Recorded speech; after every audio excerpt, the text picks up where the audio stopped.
Welcome to the Stairway to Heaven. We're coming to you bringing insights into the ever-changing high-frequency currents now bathing the planet and their effect on us all.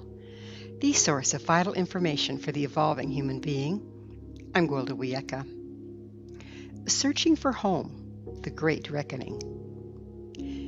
Many of my friends, family, clients, and students have reported feeling they're no longer with their people or where they belong. Places and relationships that used to be a good fit are no longer satisfying. There seems to be an overall sense of restlessness, a need for something different without knowing what that is. This is impacting lives across the board. It can be disturbing when we suddenly realize spouses, friends, and homes we thought were for a lifetime no longer fit. What's going on? Simply put, the increase of ambient frequency we're all experiencing has come to the point of the Great Reckoning. Now, don't get me wrong, I'm not waxing religious here. While the phrase the Day of Reckoning is in the Bible, it's been interpreted as meaning the last judgment of God, during which everyone after death is called to account for his or her actions. What we're seeing here is somewhat different. The definition of a reckoning is an opinion or the act of forming a judgment or the settlement of an account. In this case, the ambient frequency has risen to a point where it's necessary to judge or discern appropriate proximity to the people and places in our lives. This is a time of differentiation, as demonstrated by cell division. Cell differentiation is the process by which dividing cells change their function or type. All cells are believed to derive from stem cells and obtain their functions as they mature. Differentiation is the process by which unspecialized cells become specialized to carry out distinct functions. Cell differentiation creates all the different structures in the human body, like muscles, bones, and organs, and is the process through which a cell undergoes a change in gene expression to become a more specific type of cell. This process of cell differentiation allows multicellular organisms to create unique function-type cells and body plans. As below, so above. The frequency we're currently being exposed to has triggered mass differentiation in the human race as a whole. It's calling for an evolution in design and function. We each come with a unique DNA structure. This is not an accident. There is indeed purpose here.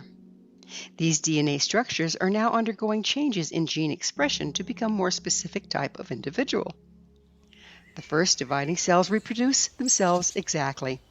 They're perfectly compatible together as they're all the same. As cells or people differentiate, they draw to themselves like and repel unlike in preparation to form organs or communities with similar function. They're all still in the same body, be it an organism or a society, but the configuration is changing to support continued growth and evolution. In short, many of us are finding we're heart cells trying to function in a liver. Both organs are necessary for life, but they need to have the right cells be in the right place in order to function. For cells, this is an easy matter. They simply follow their promptings and surrender to the natural push-pull of life. People, not so much. We tend to hold on to old configurations and relationships to the extreme detriment of all concerned. To let go of an old format that no longer serves is seen as failure and judged as someone's fault, causing much strife and suffering. This is not something we can fix from the outside. The first step in reckoning is uncovering our true nature. We have no hope of following nature's promptings if we're not in our authentic selves. It takes deep introspection to uncover where we're not acting according to our true design. We need to discover where we're controlled by guilt, obligation, other people's demands, our conditioning, or old personal judgments. Once we become clear about what is originating from us versus what is coming from our conditioning and patterns, we can start to recognize and trust our promptings. These promptings are what draw us to our home and to our tribe. Now let's look at the concept of home. Again, the human body provides a great model.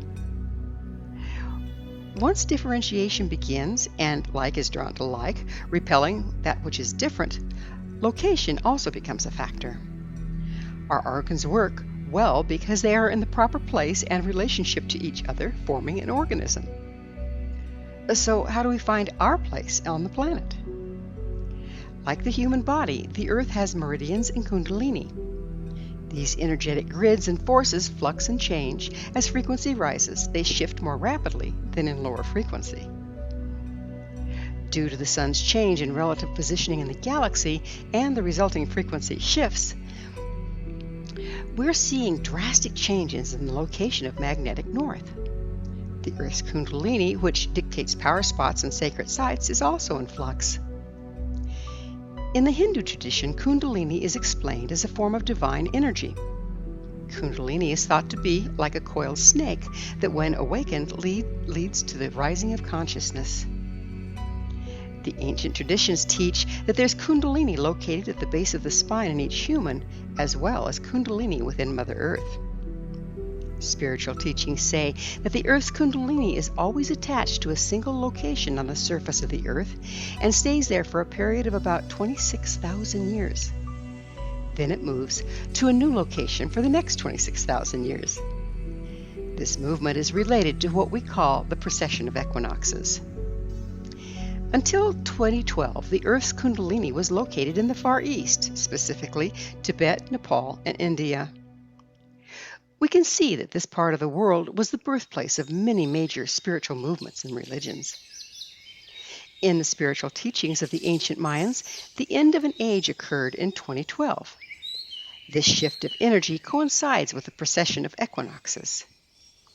It's believed that at this time the energies of the Earth began to shift and change, resulting in the kundalini of the Earth beginning to shift locations. Many mystics, wisdom keepers, and spiritual teachers across the planet have shared a theory that claims the Earth's kundalini left its resting place in the Far East and shifted to South America. Just as cells find their place in the body through the energy present, humans can align with the energetic expression of the Earth to find optimum location for their function at any given time, their power spot. As the Earth's kundalini changes location, so does each individual's optimum power spot. Again, perceiving and cooperating with these changes is a matter of introspection and following one's promptings. When the cells are drawn to the correct location and team, organs are formed. What was once a unified glob of identical dividing cells becomes a structured organism with everything in its proper place to perform its function. No heart cells to be found in the liver, if you will. This involves a complicated yet perfectly choreographed dance as the cells begin to differentiate. We're now at this point of the dance. Everything and everyone is in flux. People that once were right beside us may need to move away to join with others for our evolution to continue. We may need to change locations and/or friends and partners to participate and thrive. We were originally drawn together under a previous set of frequencies. Those frequencies have changed. The current frequencies no longer support many of our locations and associations. No one is good or bad, right or wrong, just no longer where and with whom they belong. To try and stay beyond the shelf life poisons our environment and everyone in it as we're going against the flow of life. At the current frequency and beyond, this is a constant dance.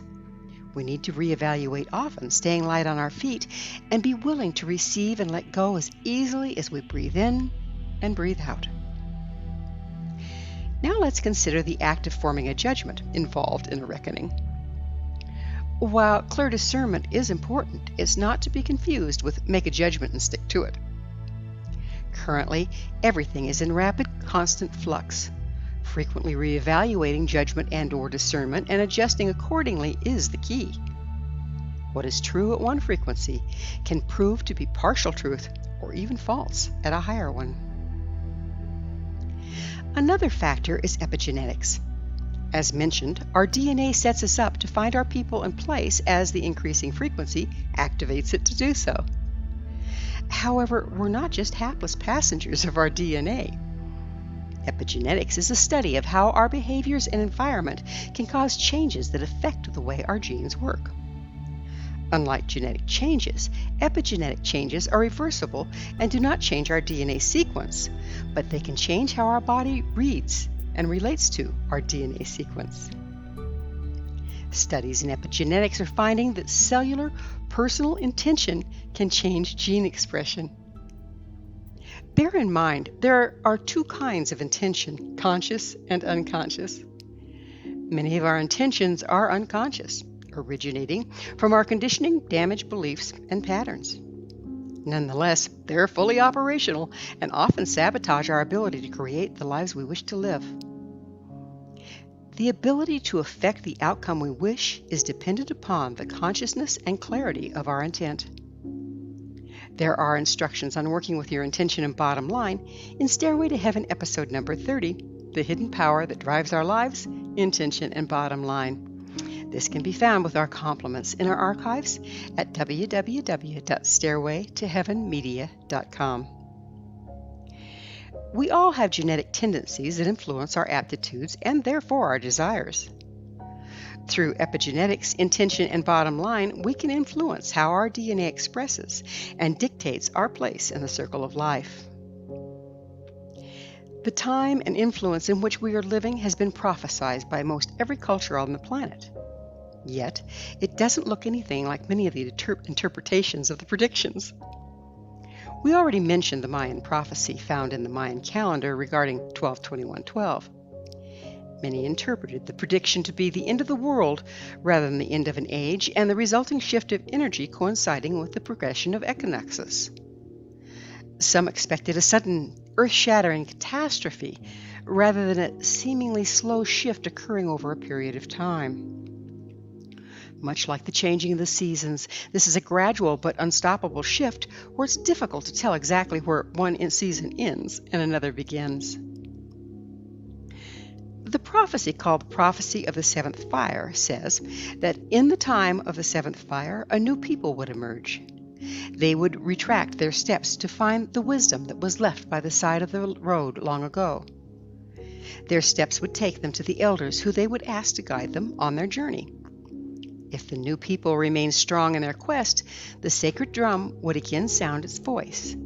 There would be an awakening of the people, and the sacred fire will again be lit. The prophecy goes on to state, at this time, the light-skinned race will be given a choice between two roads. One road is the road of greed and technology, without wisdom or respect for life. This road represents a rush to destruction. The other road is spirituality, a slower path that indicates respect for all living things. If we choose the spiritual path, we can light yet another fire, an eighth fire, and begin an extended period of growth, peace, and healthy growth. This was Grandfather William Komoda, Circle of All Nations prophecy of the seven fires, the Anishinaabe. This prophecy can be interpreted to indicate we'll need to take up the indigenous way of life and become nomadic hunter-gatherers. But there are way too many of us now on the planet to support that approach. However, following our promptings and living in such a way as to honor the earth and all her inhabitants and cycles is indeed a necessary component of our continued survival. Thank you for joining me, Gwilda Wiyaka, on the Stairway to Heaven, where we provide updates on the energetic currents facilitating our evolution into conscious, powerful co-creators. As I'm sure you've noticed, not only do the Stairway to Heaven episodes stand alone, but they weave together to form a map to evolution and personal empowerment as we enter the new era. To revisit this or any of our past episodes, please visit our archives, www.stairwaytoheavenmedia.com. If you'd like to find out more about me, my school, and the evolutionary tools we offer, visit www.findyourpathhome.com. Until next time, may you be blessed on your sacred path to wholeness. We are here. The time is now.